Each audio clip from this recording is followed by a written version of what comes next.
Are you ready to get casual? Grab your favorite adult beverage or combustible plant and join us for our roundtable TTRPG discussion. Oh yeah, it's time for Casual Friday. And now, here are your hosts. What's up, everybody? You know what day it is. You know what time it is. We are getting casual. Apologies. The robot that we bought to replace Jim malfunctioned seconds before going live. I don't want to talk about it.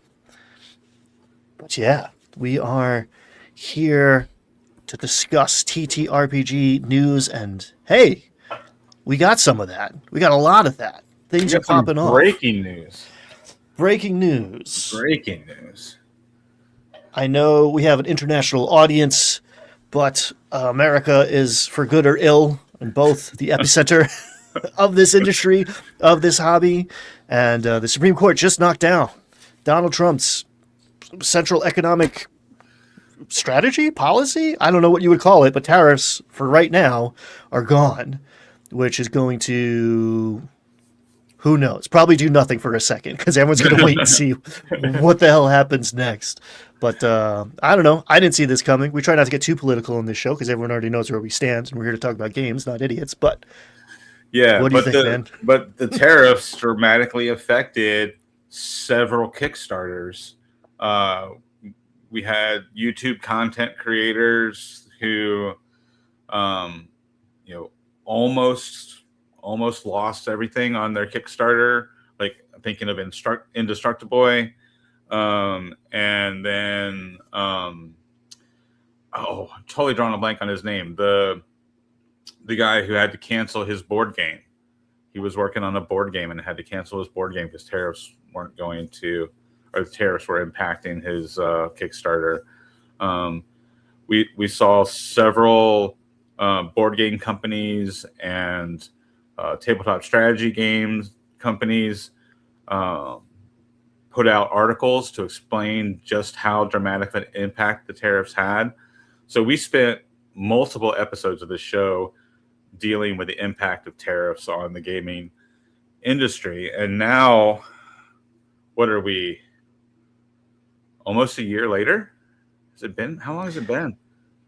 Time has stopped meaning much in this era, but yes, we've been going back and forth about this stuff for a year. It was very early in the Trump presidency that these policies were made and unmade and remade and switched around. Yeah. I don't know. Our friends over at Battle Zoo, I know, had a lot of kerfuffles going on and were very vocal because they're just great at explaining the business side of things. There's a suite of Professor DM videos that are maybe gone now because he changed his tune.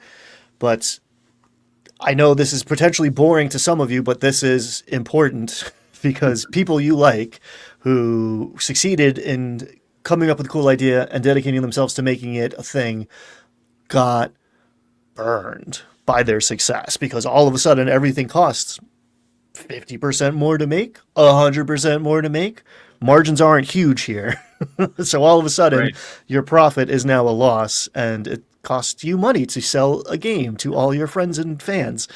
Right. And the world looks a lot different overnight. So we'll see what happens. So the new ruling, from what I understand, they basically said that the 1977 emergency law, a law that was pretty vague,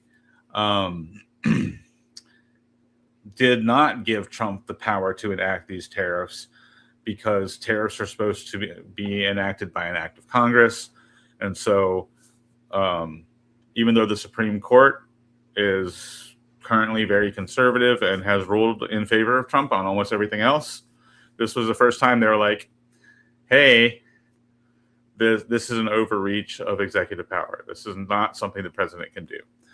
So now the big question is, will the federal government refund all the money they collected on all these tariffs? And how the hell would you figure out how much you owe to who and whom?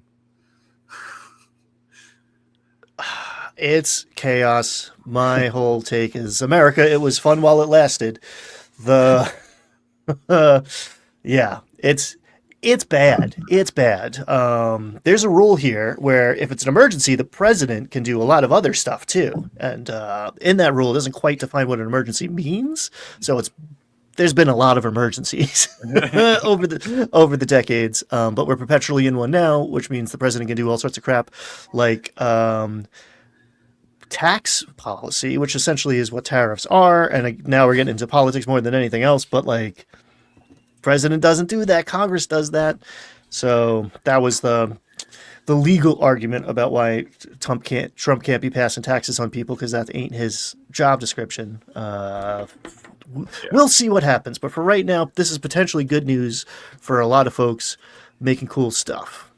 Yeah, and hopefully this creates more space for more people to make more cool stuff for our hobby and the adjacent hobbies, board games and tabletop strategy games, because there's a lot of cross pollination between people who play 40K and people who play Pokemon and Magic the Gathering, and people who play board games like Hero Quest and Descent, and a lot of these products were affected by the tariffs, and hopefully this will allow a more cost-effective success for our hobby and the adjacent hobbies around it. I know, like, I'm looking forward to Pokemon cards not being so difficult to come by and being less expensive, because I have a 7-year-old son who loves Pokemon and got into Pokemon right before all this tariff stuff hit, and Pokemon cards became stupid difficult to find. So just one little anecdote of how the tariffs affected my family.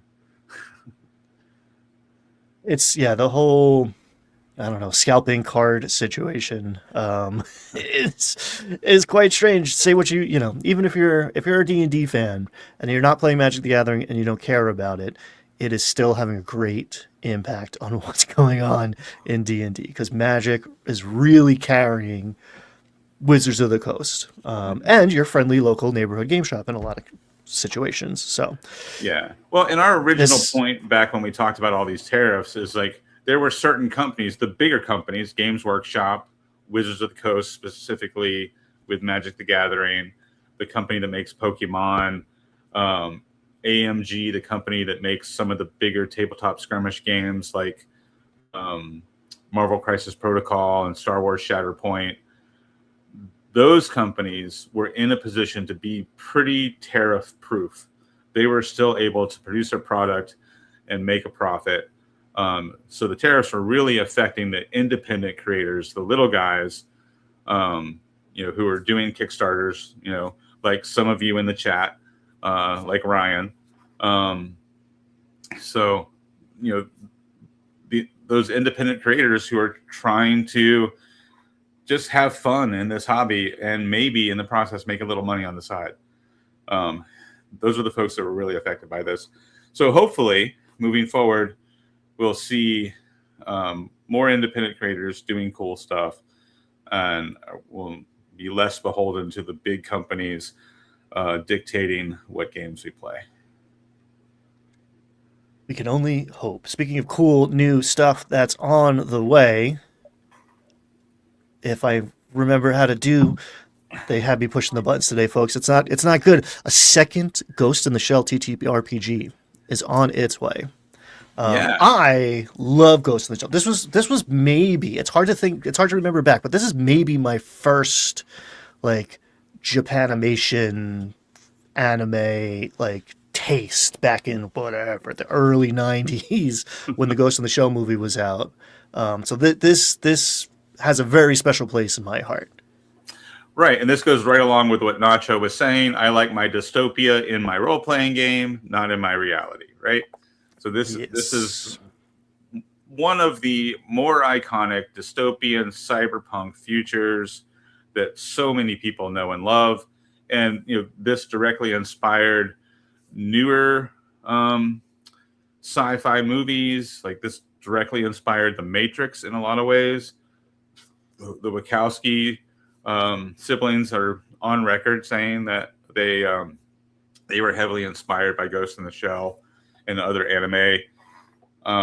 So Ghost in the Shell has had a far-reaching impact on science fiction for, gosh, like, so we're talking 3 decades now, right?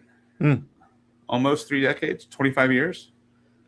I mean, maybe longer, because it was a manga before a movie, and in fact, so there's another one on the way right now already. But Mantic Games has announced a new Ghost in the Shell TTRPG based solely off of the acclaimed manga. Now, I'm a poser. My knowledge of Ghost in the Shell comes mostly from the movie, and whatever later animated versions of it, but mostly like that OG movie. And I don't know if cyberpunk was even a thing before Ghost in the Shell made it iconic. Like, maybe like Philip K. Dick stuff, but like nothing. This is in the DNA of stuff you like. If you've never seen Ghost in the Shell, but you've been consuming anything remotely sci-fi, sci-fantasy in the last 20 years, 30 years, Ghost in the Shell is a touchstone, something to go check out and maybe pick up and play pretty soon. Yeah, I feel like the Philip K. Dick books and Blade Runner movie and Ghost in the Shell are probably like the pillars of the cyberpunk genre. I can't think of another property that's more iconic than those three when it comes to cyberpunk. And speaking of being augmented, someone let Jim out of the cryo chamber. I saw Ghost in the Shell age 14, and the only thing I remember is pretending to understand it.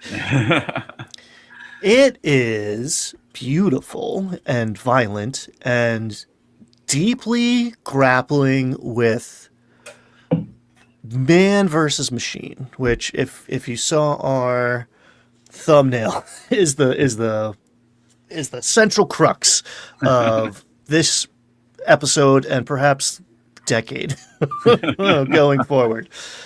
Shout out to Nacho Man Akira. Is awesome. Yeah, love Akira. And if I had to pick a fourth, if we're talking the Mount Rushmore of sci-fi, yeah, probably Akira would be alongside of Ghost in the Shell and Blade Runner and Philip K. Dick's short stories. But yeah, I mean, cyberpunk's an awesome genre. My favorite, since we're a role-play game show, personally right now, my favorite role-playing game for cyberpunk is the one built on index card RPG, written by Hanker and Furnell. That's a great one. There's a sci-punk anthology for index card RPG, and there's 3 really great sci-fi games in there. One of them is a cyberpunk game. One of them is like a sci-fi version of Red Dawn. If you remember that movie from way back in the day, you play high school kids fighting against the alien invasion. That one's called Bearcats. And there's a very aliens inspired game in that anthology as well, where you're basically bug hunting big bad aliens. So yeah, that sci-punk anthology for index card RPG is a great pickup if you want to play some really cool sci-fi themed, cyberpunk themed games. It's funny you say that. I didn't put it on the agenda today because I haven't done the deep dive, because I like a physical book more than a PDF, but we talked about the latest GM facing index card RPG book coming out, and it showed up on my doorstep today, as well as a physical copy of an adventure whose name I forget, but we're going to talk about it next week because I like what he's doing over there. Oh yeah, Hank does great stuff. Hank does great stuff. I still got to get down to, I got some friends in Philly, and I got to go see his shop. And since we're on our cyberpunk theme, dystopian future, we've got to talk about AI. It's also in the news. Here we go. Okay. Fellow Ryan Dancy is maybe a familiar name because he gets credit for the original idea of the open gaming license back when D&D was first being ripped from the ashes of TSR and carefully carried on a pillow by the folks at Wizards on the Coast to resuscitate it and keep it alive. One of the pivotal things that happened was to create the open gaming license, giving outside third-party creators, like several people on your screen, the ability to make stuff for D&D without fear of litigation or whatever else. Being able to make supplementary material, which created this huge boom, not only of games, but of supplements for D&D itself, and just brought the game back to life when it was on Death Watch. We're not going to rehash when he came back into the public eye to defend it 20 years later, but he stepped on a rake, this guy. Yeah, so, I mean, Ryan is a cool guy. Back during at least he really seems to be from all the interviews I've seen with him. Obviously, back in, 2023, I watched a bunch of interviews with Ryan because he came out to defend the open game license back when Wizards was, doing the OGL debacle thing. We've talked about that at length on this show. But back in the day, so we're talking like 2000, I think, or late 90s, I guess. Because 2000 was when Wizards of the Coast came out with a third edition. So this would have been somewhere in the late 90s. Wizards of the Coast acquires TSR. Ryan Dancy is one of the guys working for Wizards of the Coast who's assigned to determine why D&D failed and why TSR failed. In order to make, so Wizards of the Coast can make D&D good again, right? And so Ryan had a background in software development, and he came up with the open game license based on the various open gaming license in software, or various open license in software development. And basically the idea in software development is you can crowdsource a bunch of development for your product by having an open license that lets other people tinker with it, right? And that eventually turned into the modding community of today. So this guy knows his stuff. He knows software development. He knows video game development. He knows RPG, tabletop game development. He's worked all over those three industries for a long time. But now he made a statement that sounded very much like he was a strong supporter of AI. And basically, from what I understand, it got him fired. Is that right, Ryan? It sure looks that way. It's worth framing the conversation a little more carefully because this is the internet. We don't do nuance here. But this is the guy who started the OGL. He was a huge advocate for making it Creative Commons. He said he would have done that in the first place given the opportunity, but the Creative Commons didn't exist yet. So before you take out the pitchforks and the torches, keep that in mind. And in fact, when he was saying that, I was like, great idea. Never going to happen. There's no way it's going to go into Creative Commons. And it did. And I was wrong. And I'll admit it. So we all won, Ryan. We all won. We all won. What a time to be alive. So he made a statement. I don't know. Is this a tweet? What do we even use anymore? I don't know. I have zero reason to believe that an AI couldn't come up, quote, so he's responding to somebody, come up with Tiny Towns or Flip 7 or Cubitos, end quote. I can prompt any of several AIs right now, caps, and get ideas for games as good as those. The gaming industry doesn't exist because humans create otherwise unobtainable ideas.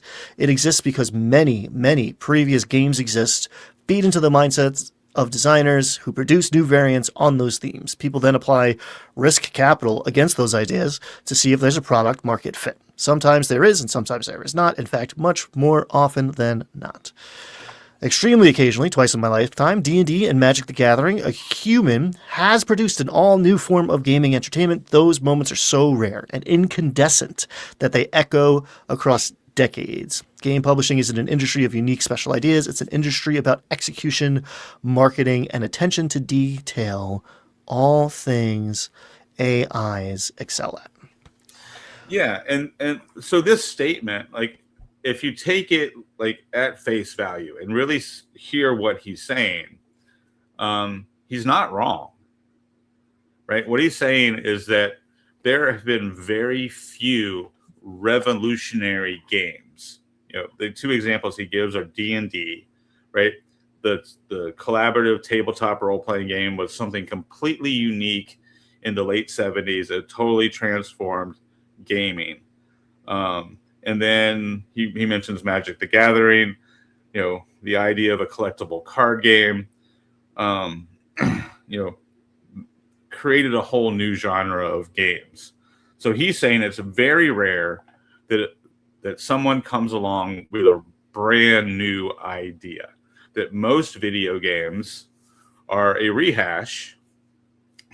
In fact, most games, tabletop games, strategy games, video games, most games, board games, are a rehash or a mix and mash of previous games. And what he's saying is that AI could do that. The big question is, could it do it well? He's saying it could. I don't know that I agree with that part, but his argument is not unreasonable. This is a reasonable argument he's making. You may not like the arguments. You may not want to believe that AI could make a good game in the next 10 years, but he's probably not wrong. I mean, AI could definitely make a game as good as Monopoly Go. There's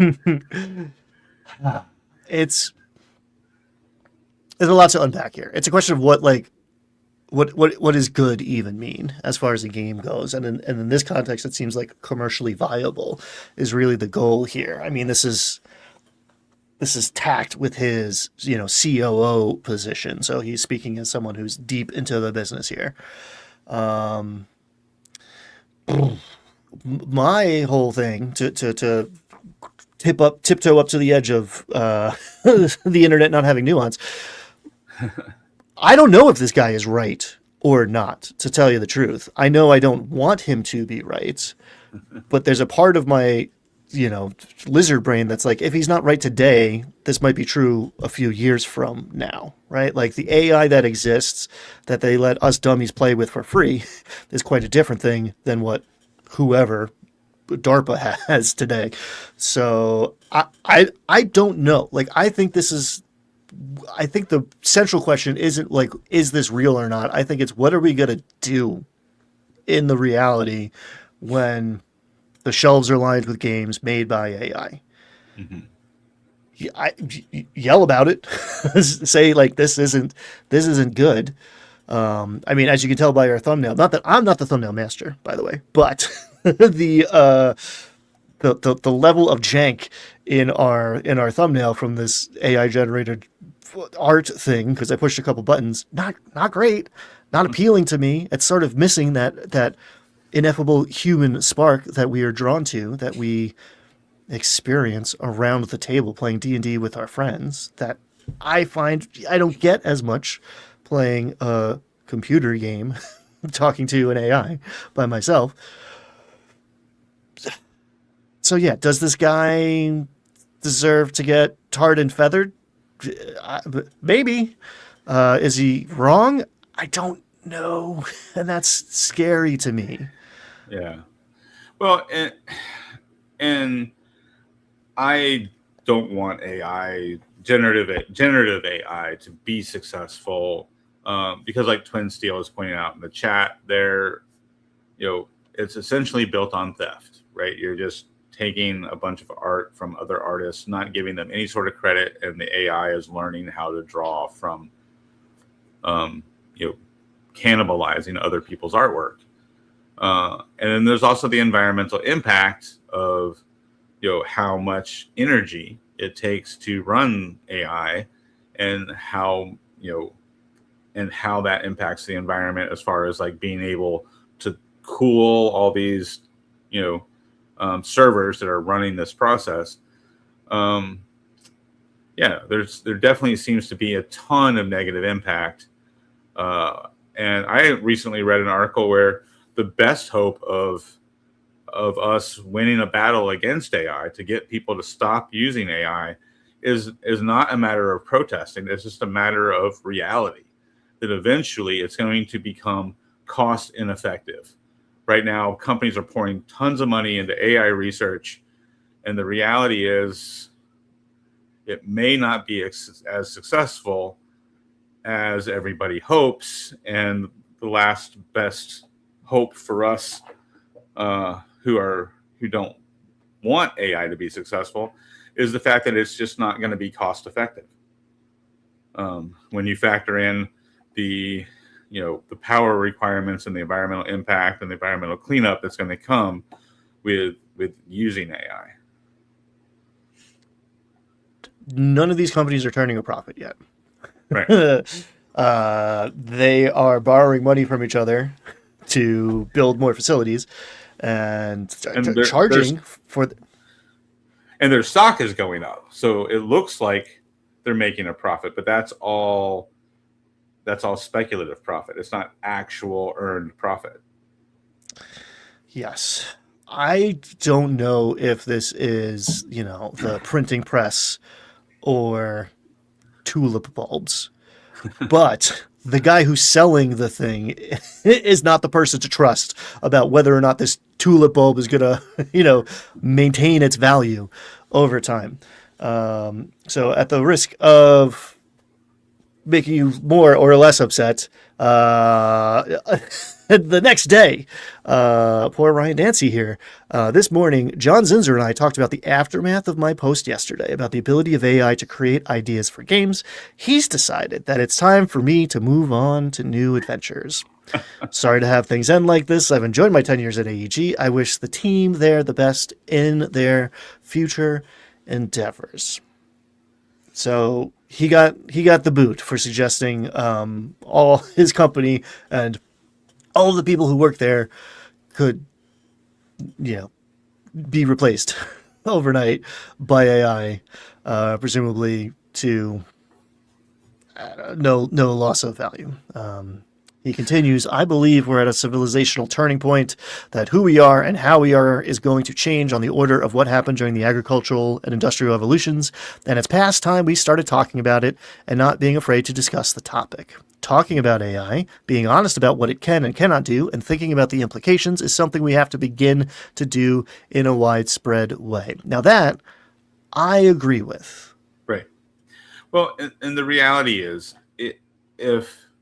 if we had our way, so to speak, the folks who are opposed to AI, if we had our way and our protest actually worked and the U.S. government said, U.S. companies can no longer develop AI, right? If that actually happened, right, China is not going to stop. India is not going to stop. Other countries are going to keep making progress on AI. Right. There's no way for us to stop the progress because people with money are making it happen, and it's making it happen in countries other than the United States. So AI is coming. The question is, how is it going to be used, and how can we use it ethically, and how can we find ways for it to not have, dramatic impact on the environment? Those are questions that need to be answered. And if all we're doing is fighting over whether it should exist or not, I don't think we're actually going to answer the important questions of how do we do it ethically, and how do we do it without dramatic impact on the environment. Yes, I feel, I don't know, maybe I'm like defeatist about it, but like AI isn't coming, AI is here. AI determines the algorithm. AI shows you what everything that's coming through a screen now is modified and determined by some sort of artificial intelligence. It's native to all of these platforms that we are operating on. So I think being aware of that, and again, I'm a huge proponent of like sitting around a table with your friends playing a tabletop role playing game, particularly pen and paper style, is one of the is Helm's Deep here, gang. Like, is the place you can retreat to and be safe from all of this. And I don't know. I mean, the idea that dungeon masters out there who are using AI to generate an image of their NPC to show their players are committing some sin, like maybe they should think about the cultural implications of what they're doing, the environmental implications of what they're doing. But like, I don't know, I drive my car to the game shop every time I go play D&D. That ain't good for anybody or the environment. So it's a whole crappy sandwich of capitalism that we all got to take a bite of. So I think on the personal level, what you can do is decide how much you're using it and what you're using it for, and like why. I don't want AI to play the game for me or be creative and think my thoughts for me. Like, what do we want these tools to do, and like what am I trying to free up my time? Like, I like my washing machine because I spend less time doing laundry, so I can spend more of my time playing D&D. Why do I want the machine to play the D&D for me? Like, right.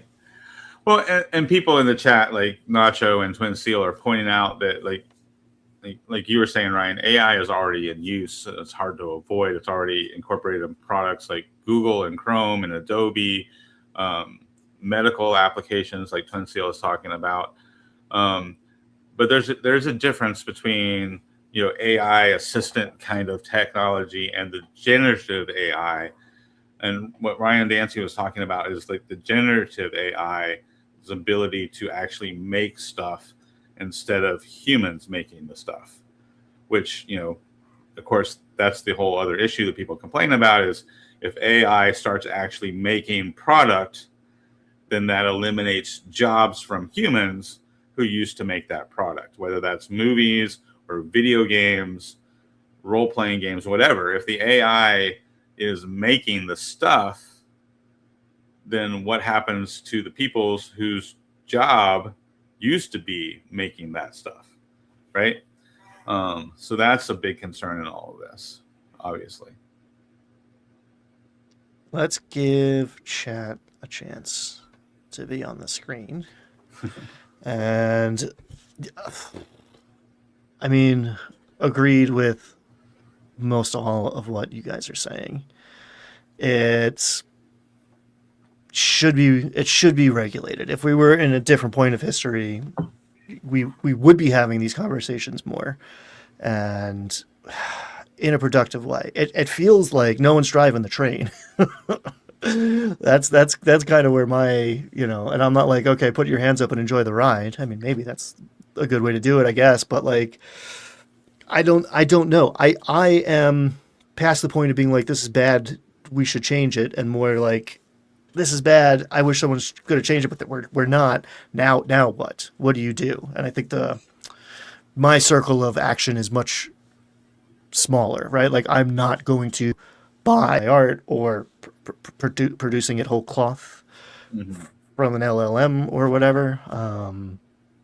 I'm just afraid of the time when, like, on the internet, I used to see a lot more AI, and then I stopped, and I was like, oh, cool, I guess we're doing less of that now. And then I realized, no, I'm just worse at identifying it.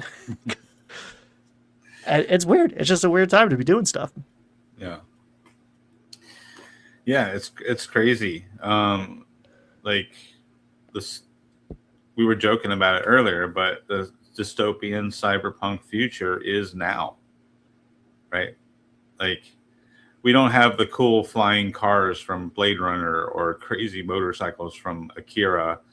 We're not traveling to other planets. Somehow we missed out on all the cool shit, but all the bad shit of the dystopian cyberpunk future is here. As someone who has, a physical disability, I would love to have cybernetic parts. Like, if I have to live in this dystopian future, let me have a cybernetic left arm, please. That would at least make it easier for me to survive the dystopia. Give me my hover chair, guys. Come on. What are we doing here? Ugh. So, here's the thing. It's not all bad out there because we have each other.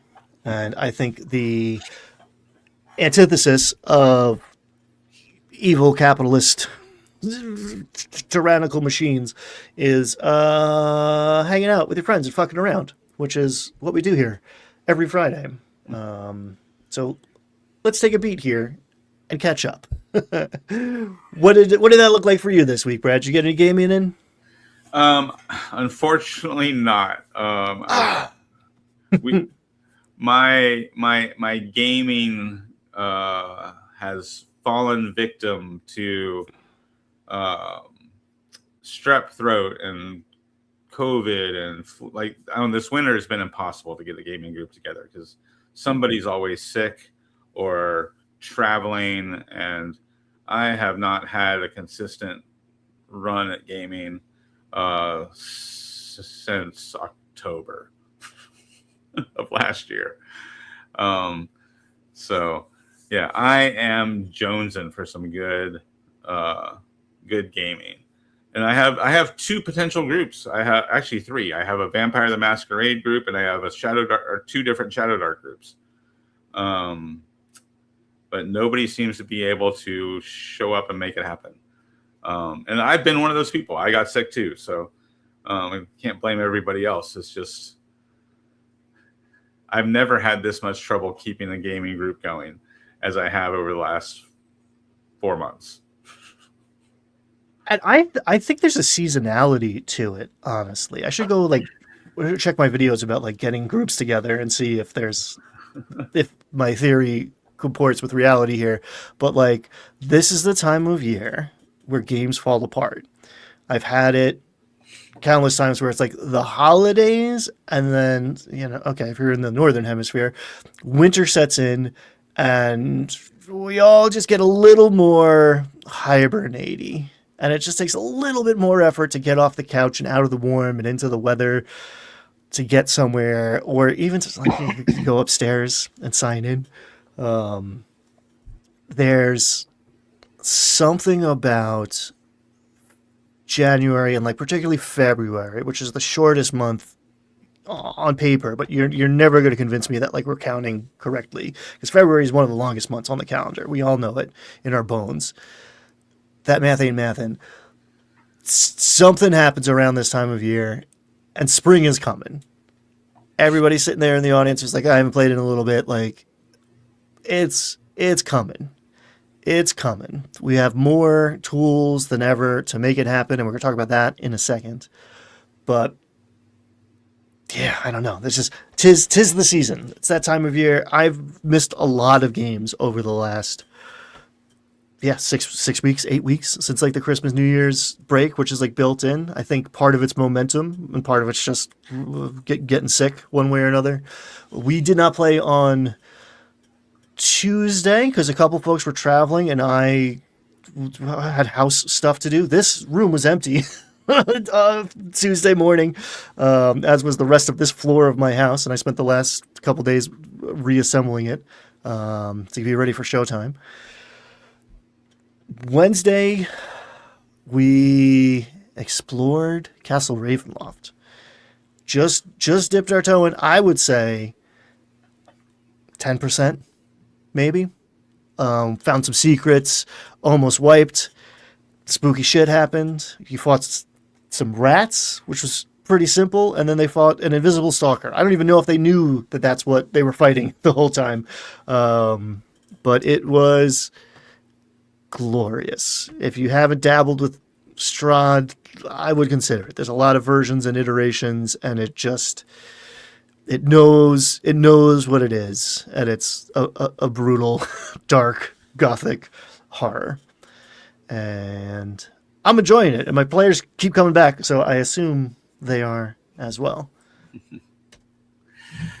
Yeah, what I can say though is I have thoroughly enjoyed playing Vampire the Masquerade. I don't think it's because of the system itself, because I think it's more about the role playing part and the fact that the game kind of encourages the role playing part more than its own system. But Vampire the Masquerade has been fun the few times we've been able to play. I'm really enjoying that campaign, and I hope we're going to get to finish it. I'm currently, because you guys know I do the D&D groups at school, and now that I'm running for high schoolers, they insisted on playing 5e, and finding out that I am really done with 5e. Like I ran 5e for 10 years, 5e, now 5.5, whatever. I'm just done with it. I'm just over it. 5.5 is not different enough. I loved 5e for a long time, defended it for a long time, built a whole YouTube channel around it. But yeah, I'm just over 5e. It's what I've learned running it again currently for the kids at the school. And trying to decide what my next game is going to be after Shadow Dark. I'm really enjoying Shadow Dark, but my players want something with a little more complexity, a little more options, and I very much am leaning towards Nimble as my next game after Shadow Dark. So my shells are different. I don't know what's where, but yes, Nimble is dope, and it gives you that character customization without giving you the bloat. But yeah, so Nimble is looking like it might be at the top of my list after I finish these 2 Shadow Dark campaigns that I currently have going. I really like Shadow Dark, but like I said, my players want a little more complexity, a little more nuance. But I'm not going to go back to 5.5. So Nimble's at the top of my list. Dolmen Wood is a close second. I got to figure out which one I'm going to spend money on. Ooh. Well, I mean, Dolmenwood is 2 things at once, and one of them is a setting. I really like the setting. It's a vibe.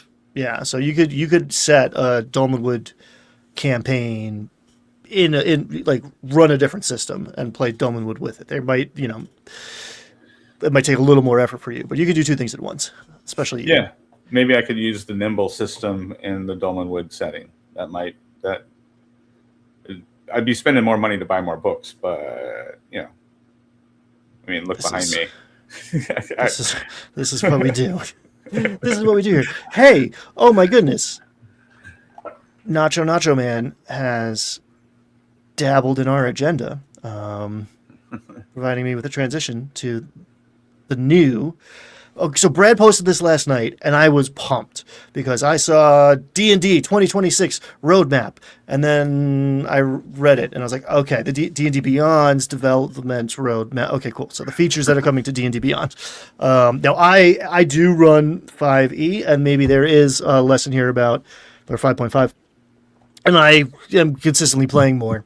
If you want to play games, D&D makes it a lot easier. It is the crowd pleaser, especially among players. And I think in a large part because of D&D Beyond, it makes character creation way easier. I don't think people would be as enamored with 5e, 5.5 if it weren't for this. I like this version better. What the D&D Beyond team is doing that the other side of D&D Beyond, D&D is not telling us is what they're up to. What can we expect?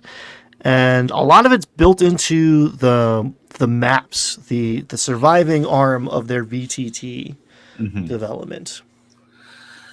Yeah, so we don't really have an idea of like what new adventures are coming or if we're getting expanded, ancestries, backgrounds, subclasses, the kind of stuff that we're used to. This roadmap just focuses on we're trying to use D&D Beyond to make it easier to run the game. But yeah, so the first thing on this list is the character quick builder. which, okay, that sounds cool. I mean, we already have a virtual character builder on D&D Beyond, so this apparently is a way to make it faster, easier. I'll believe that when I see it. Character creation is a huge threshold to get over to get a new person to start playing D&D, and I always recommend not doing it. Get someone to play once or twice and then have them go tinker with, well, if I do 18 that makes it plus. Wait, why is it 4? How is 18, how is 17 nothing? It doesn't change from 16. What's proficiency bonus again? What does that mean? Like, no, you shoot arrows. What do you do? So yes, a quicker on-ramp, always a good thing. Journals, a place to keep notes? Yes, please. Rule 2 tooltips inside the VTT? Yes. Why isn't everything integrated or already? Because it's complicated. I get it. We're getting a better VTT out of D&D Beyond, which is going to make some people in our audience very happy. I like that they're okay. We're gonna do all this stuff, and then we're gonna do this other stuff, which we haven't started yet. Custom stickers and reveals. I don't know. I mean, I just put memes in Discord, but Discord might also be inshittifying. So yeah, maybe we need that. A new character builder is on the way. DM prep tools, the weak link in the D&D chain, and player onboarding, which is interesting to me particularly. How do they make it easier to bring in new folks? That's always the question. Yeah. So is that like a matchup kind of thing? Like you sign up and it helps you connect with other gamers? Wow, that would be interesting. I know they do that on their Discord server, but again, we didn't even talk about Discord. Discord is maybe going the way of the dodos and everything else is. That would be interesting. Hey, play a game. Is it some AI schlock? I don't know. We shall see. I'm curious to see how they incorporate DM prep tools into the maps VTT. That's one of the things that's on this list. That sounds really cool, but I'm curious to see how it'll actually work in practice, and will it actually be helpful for most DMs. I think these are some good and interesting ideas. My question is, how well will they be implemented? And based on Wizards of the Coast track record, implementation is not their strong suit. Only they had some sort of AI to do it for. Oh no, wait, I'm sorry. All right, let's cast our minds back. Oh, yeah, we definitely were on a theme. So with politics and dystopia and AI and software development, these are not my favorite topics for a TTRPG talk show. But that's what was in the news this week. That's what we're dealing with. So that's what we talk about. But yeah, Ryan, you were saying, let's go where? Well, we have a way to maybe counterbalance the scales here a little bit. We've kept this on the back burner because stuff keeps happening, but I think we all need this today.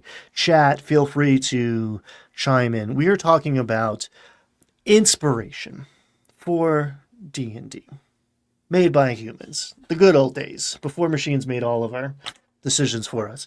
There were things called movies. We would go to a place with velvet curtains and sticky floors and watch a film.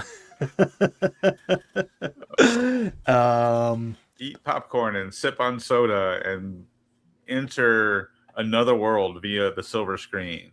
Yeah, movies transported my childhood to many a fantasy wonderland that constantly inspired my creativity for Dungeons and Dragons and all the other role-playing games we were playing as kids. Huge. So out of the gate, Twin still coming in hot with 13th Warrior, which is actually something. I mean, I must have seen the preview as a kid, but it missed me until I started doing this, and actually, it was a conversation in my Discord and in the comments on YouTube that turned me on to 13th Warrior. I read the book, I watched the movie, and like, oh man, it's good. You know, it shows its age a little bit, but it is Beowulf, but Arabian Nights, kind of. But Neanderthals, it's very cool. Are you familiar with? Have you seen 13th Warrior? Oh yeah, I saw it in theaters when it first came out. I was interested in seeing it because the trailer made it look like cool, like sword and sorcery, and my sister-in-law at the time wanted to go see it because Antonio Banderas was in it. So it was actually the one time that I went out and hung out with my sister-in-law back in the day. But yeah, it's a great flick. It's definitely the story of Beowulf, but told from an outsider's point of view. So it's an interesting vehicle to tell a story where you have this, this foreigner from the Middle East encountering this group of essentially Vikings, and it's the story of Beowulf, like I said, from an outside view. Definitely really cool ideas, that inspire waves of monsters in your game, level like tiers of monsters. Like you start with these, these cannibals who are attacking, and then you have to then go out and find them in their lair, and then there's some powerful boss. Like it has all the aspects of a D&D game built into it for sure. What else do we have coming up in chat? Well, I just want to address for our international friends. At least on the East Coast, movie theaters were notoriously covered in, I guess, soda mostly. But this is not a Pee Wee Herman situation. Traditionally, movie theaters had sticky floors from children spilling confectionery goods, and the ushers. I never saw a mop at a movie theater. They had sweepers, like the little dustpan thing. But yes. Sticky floors in the movie theaters. Anime, oof. I'm a little behind. I'm a little out of touch because all of the anime these days, and I don't know, anime, there'll always be 1,000 episodes. But my friend is a huge Attack on Titan fan, so I feel like I know some of it just by osmosis. Demon Slayer, great for combat, and also occasionally soundtracks. Yeah. Obviously you got the big hitters. You got Harry Potter and Lord of the Rings, the various Disney movies. Conan, with Arnold Schwarzenegger. There's been a couple of remakes of Conan over the years, but the original with Arnold Schwarzenegger is definitely still the best in my opinion. Someone just put Berserk in the chat. That's an anime that's definitely a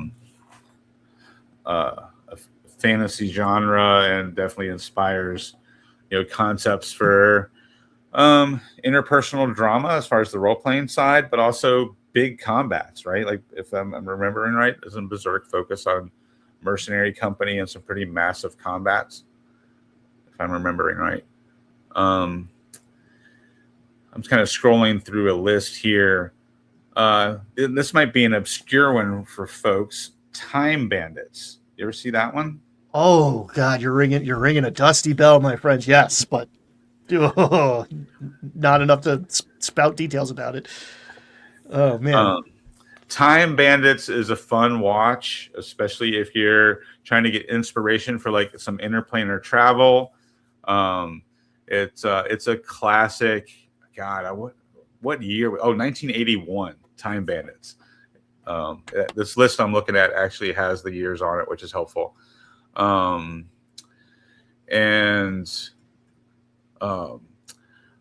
obviously the Pirates of the Caribbean movies, like, we think of them as pirate movies, but they are definitely fodder for fantasy with like, krakens and undead and prophecies and all that sort of stuff. There's definitely all sorts of ideas you can steal from the Pirates of the Caribbean movies.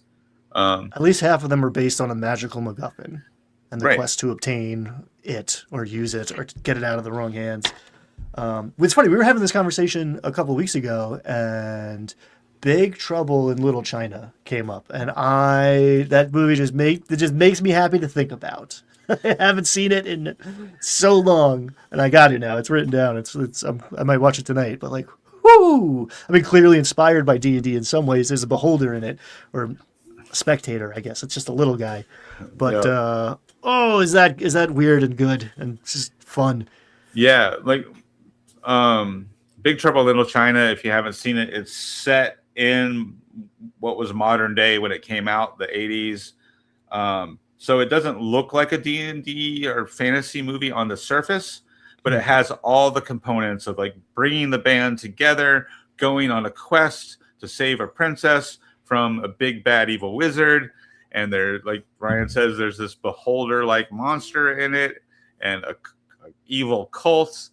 It's definitely a D&D movie, even though it's set in the modern 80s. Definitely a D&D movie, totally worth watching.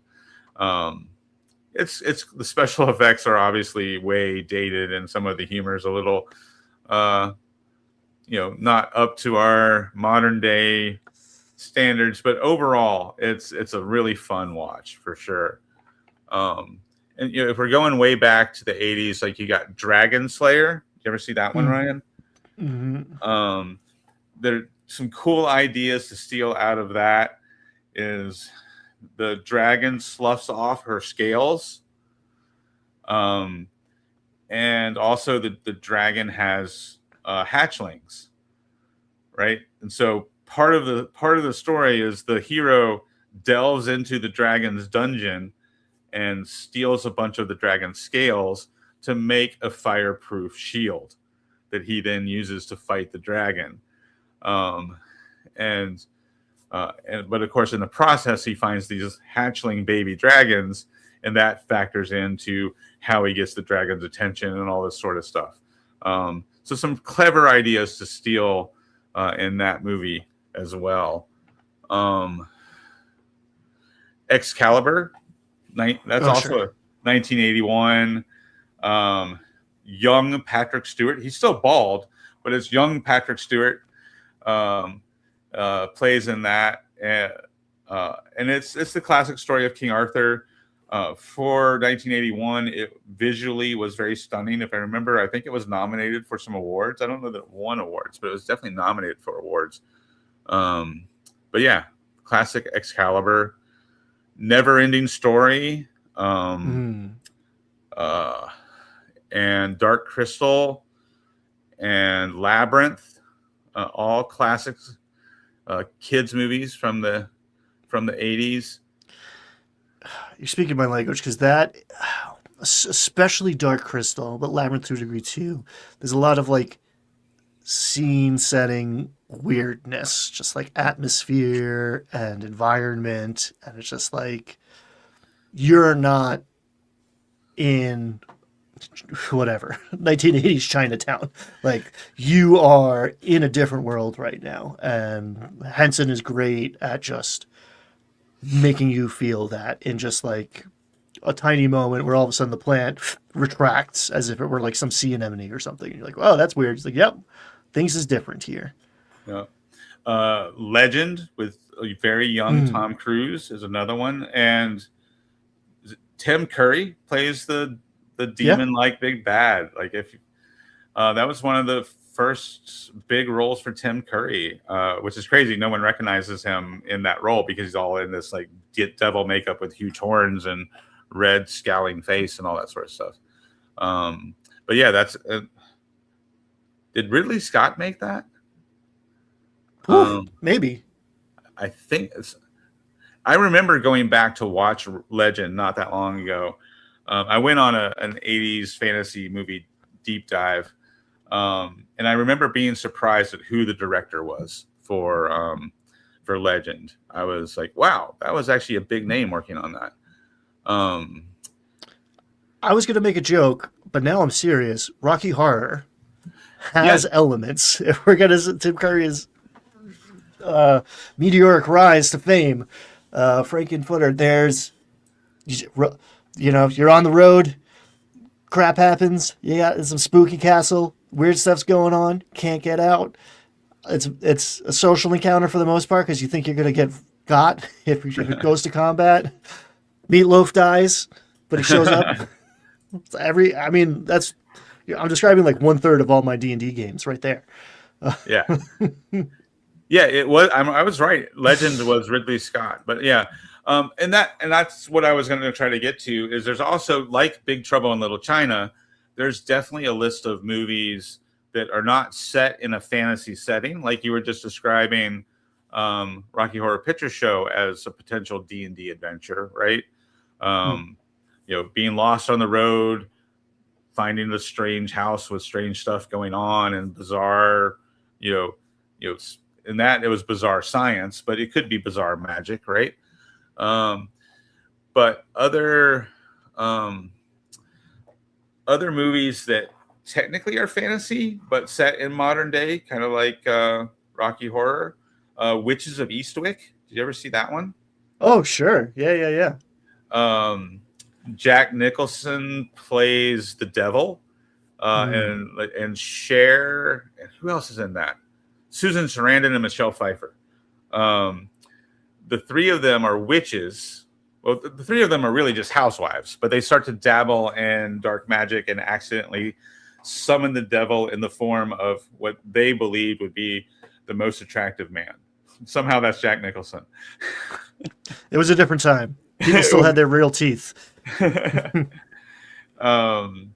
But if you were to take those four characters, the three women who summon Jack Nicholson and Jack Nicholson's character, those are some great NPCs. You could steal those four characters and put those NPCs in a small town, and have the plot hook of where did this new guy come from and why is he ruining everything in town? And the players have to go meet these three women to figure out that they accidentally summoned the devil, right? You could totally lift the plot of that movie and put it in one of your villages inside of your D&D campaign. So thanks to the advice of a couple of people in chat, I mean, like Twin Seal and Nacho, I believe were at the forefront of recommending. I never really dabbled in lit RPG too much because it's a fairly new genre, but Dungeon Crawler Carl, which I couldn't keep in my brain because DCC becomes Dungeon Crawl Classics. I think it took me a long time to be like, okay, no, there are two things that have this acronym. And as I mentioned, I spent a lot of this week moving furniture and books up and downstairs. So it was a good audiobook week, and I tore through. I've been listening to it at the gym, and I listened to hours and hours and hours of it this week. I'm into book 4 now, maybe even book 5. And if you're looking for something that is deeply, clearly a D&D inspired thing, but modern and funny, and occasionally sucker punches you with depth, and it's hilarious and irreverent. It's not maybe for everybody, but Dungeon Crawler Carl, I would highly recommend. It is fantastic, and it does the same thing as like my Dark Horse movie on this list, Scott Pilgrim versus the World. There is something about grounding it in reality, and then that like the magical realism of it all, which I really like in entertainment. But when I'm running a game, those like little silly everyday moments of like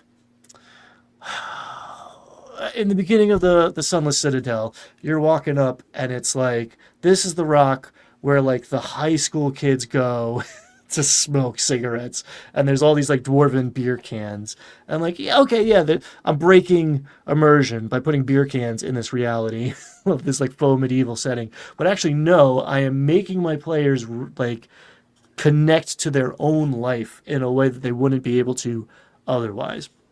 And those little details like that, making it a little more real, and maybe like popping the bubble of the perfectly curated world that you're making in order to have space for your players to insert themselves in it. Oh, that's my shit. That's my shit. Yeah.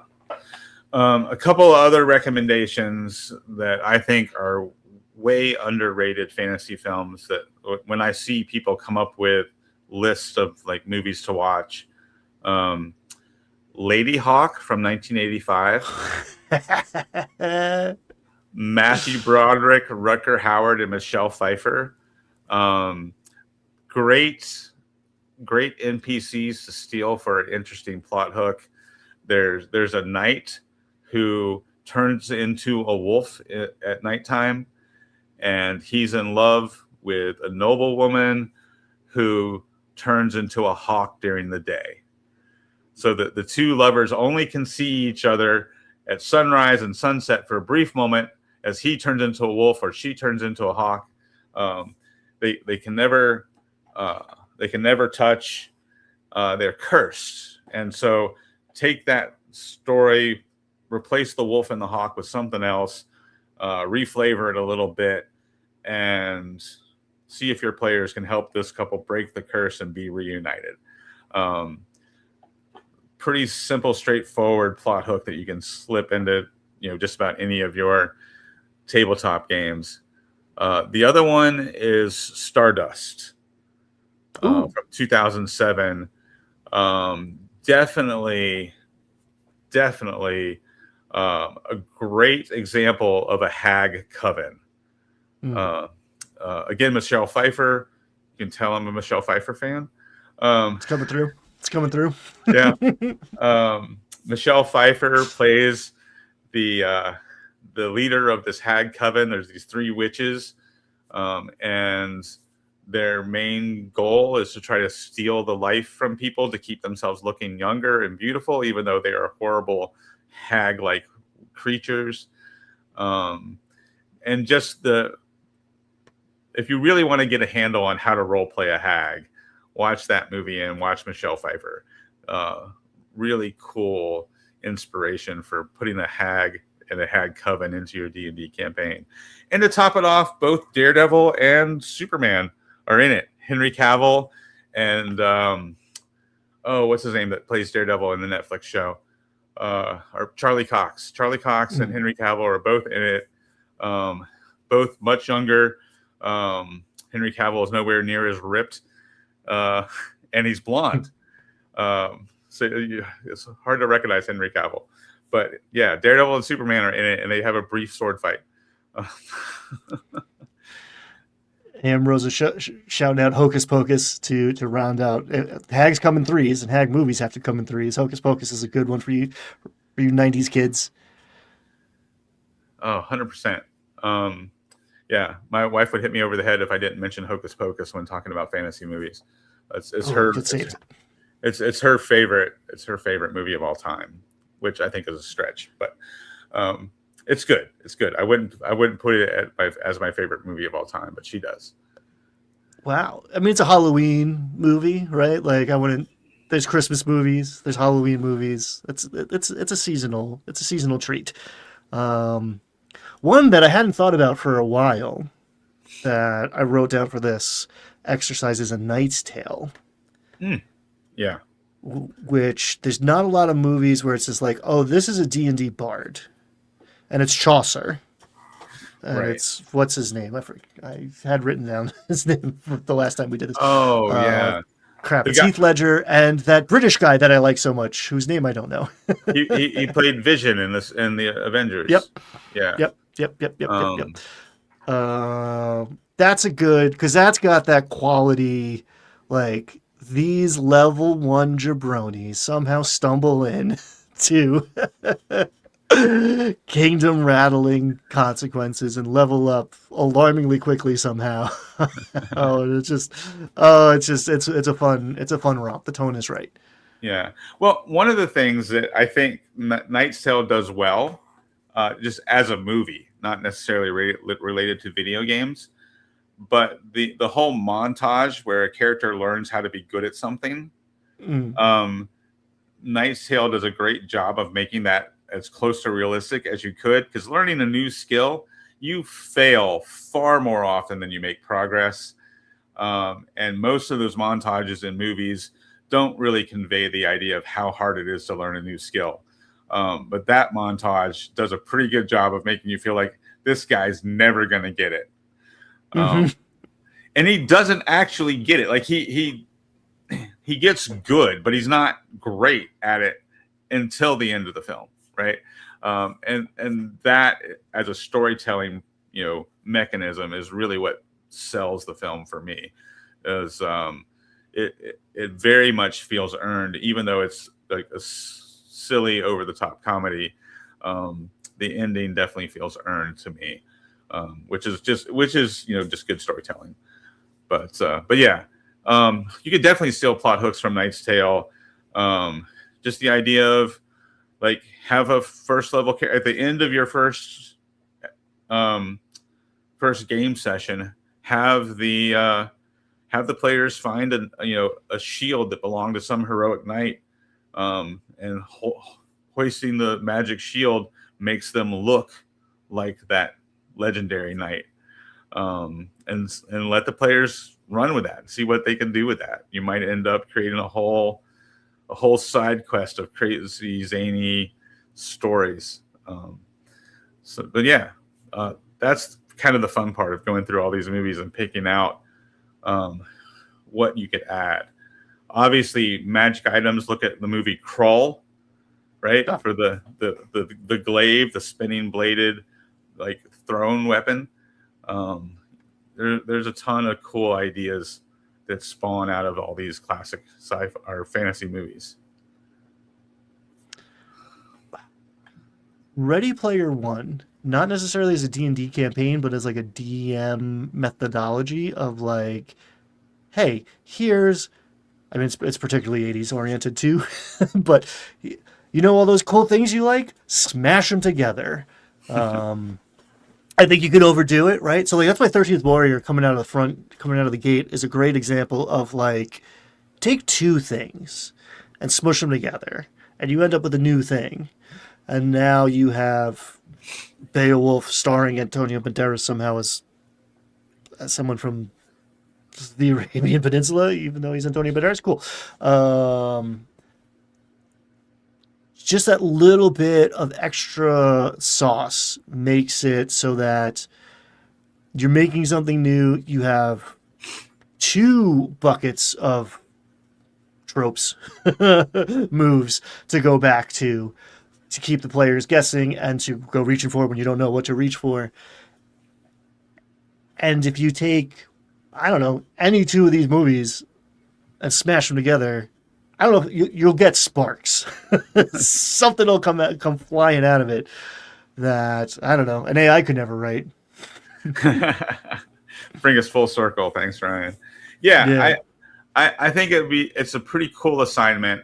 I like taking two things and smashing them together. So take any random generator you want, any like one of Ryan's book or whatever.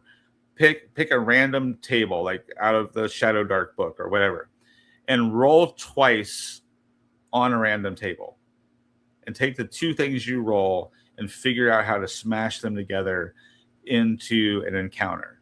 All right, that gives you how you're going to start your adventure. And then pick two of the movies that we just talked about.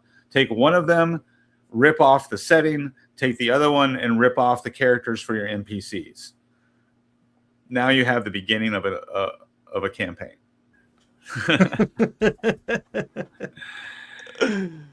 If you do that, come back and tell us, because this is a live show, but it also exists on the internet. You can come rewatch this one because it was a ride. Everybody go play games with people that you care about and make cool stuff. Don't watch a robot do it for you. Have a great week or great weekend, everybody. See